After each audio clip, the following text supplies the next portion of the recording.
करेंगे इस वक्त की बड़ी खबर का। बीजापुर से सामने आ रही 25 नक्सलियों ने आत्मसमर्पण कर दिया है। 8-8 लाख रुपए के 3 इनामी नक्सली इसमें शामिल है। 3 लाख का एक इनामी नक्सली शामिल है। तो देखिए 1-1 लाख के 2 इनामी नक्सली शामिल हैं और 25 नक्सलियों ने आत्मसमर्पण किया है। तो ये एक बड़ी बात है। नक्सलियों की भेदभावपूर्ण नीति तंग आकर इन्होंने आत्मसमर्पण किया है। शासन की नियत नेला नार योजना से प्रभावित होकर इन नक्सलियों ने आत्मसमर्पण कर दिया है। वर्ष 2024 में अब तक 170 नक्सलियों ने पुलिस के सामने सरेंडर किया है और यह आंकड़ा काफी अच्छा है। और अब तक कई नक्सल घटनाओं में ये लोग शामिल रह चुके हैं। 346 नक्सलियों को गिरफ्तार किया गया है जो कि कई नक्सल वारदातों में शामिल थे और साथ ही 346 माओवादियों को गिरफ्तार भी किया गया है। आज 25 माओवादियों ने आत्मसमर्पण किया है, जिसमें कंपनी नंबर 2 के 3 सदस्य शामिल हैं, प्लाटून नंबर 16 का 1 सदस्य शामिल है और इसी प्रकार 1-1 लाख के 2 और इनामी नक्सली शामिल हैं और इसमें LOS PLGA सदस्य भी शामिल है। तो इस प्रकार 25 माओवादियों ने आज मुख्य धारा में जुड़े हैं और माओवादी संगठन को छोड़कर आत्मसमर्पण किए हैं। और इसी खबर पर ज्यादा जानकारी के साथ मेरे सहयोगी संजय ठाकुर लाइव जुड़ चुके हैं। संजय, हम लगातार देख रहे हैं नक्सलवाद को खत्म करने की कोशिश की जा रही है और जब ये खबर सामने आती है कि 25 नक्सलियों ने खुद आत्मसमर्पण किया है तो ये राहत भरी बात हो जाती है, क्योंकि सरकार का भी यही प्रयास है और हमारे जवान भी लगातार यही प्रयास कर रहे हैं।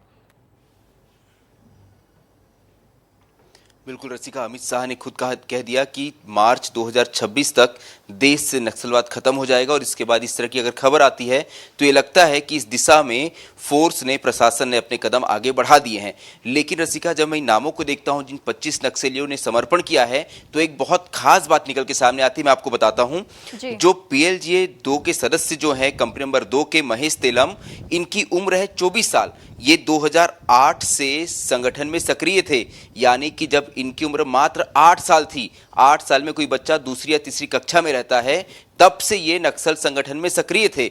इन्हें बाल संगम कहा जाता है, यानी कि 24 साल के लड़का जो है वो 16 सालों से नक्सल संगठन में सक्रिय था। कुछ इसी तरह का देखने को नजर आता है। जब साम्बती मड़कम का नाम पढ़ते हैं, ये 23 साल की है और 2008 से सक्रिय थी, यानी जब ये सिर्फ 11 साल की थी तब से नक्सल संगठन में सक्रिय है। तो देखिए, जब हम इन आंकड़ों को देखते हैं, जब इन समर्पण के बाद जब इनकी जो डिटेल्स निकलती है उसे देखते हैं, तो नक्सली संगठन की एक और क्रूरता सामने आती है कि किस तरह नक्सली छोटे छोटे बच्चों को अपने संगठन में शामिल करते हैं, उनका ब्रेन वॉश करते हैं और उन्हें हार्डकोर नक्सली बनाते हैं।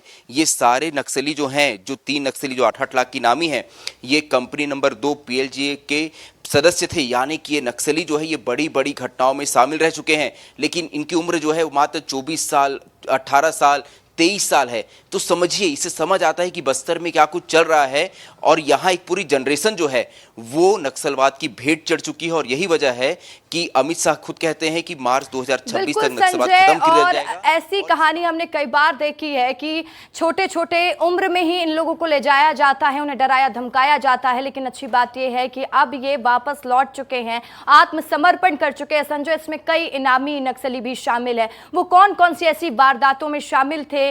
और क्योंकि देखिए ये बड़ी बात हो जाती है, क्योंकि इन लोगों ने ये रुख अपना लिया है, सरकार की कवायदों से ये खुश हो गए हैं, तो और भी आस बढ़ जाती है। 3 दिन पहले ही अमित शाह पहुंचे हुए थे, उसके बाद से लगातार एक्शन और बढ़ता हुआ दिखाई दे रहा है। संजय,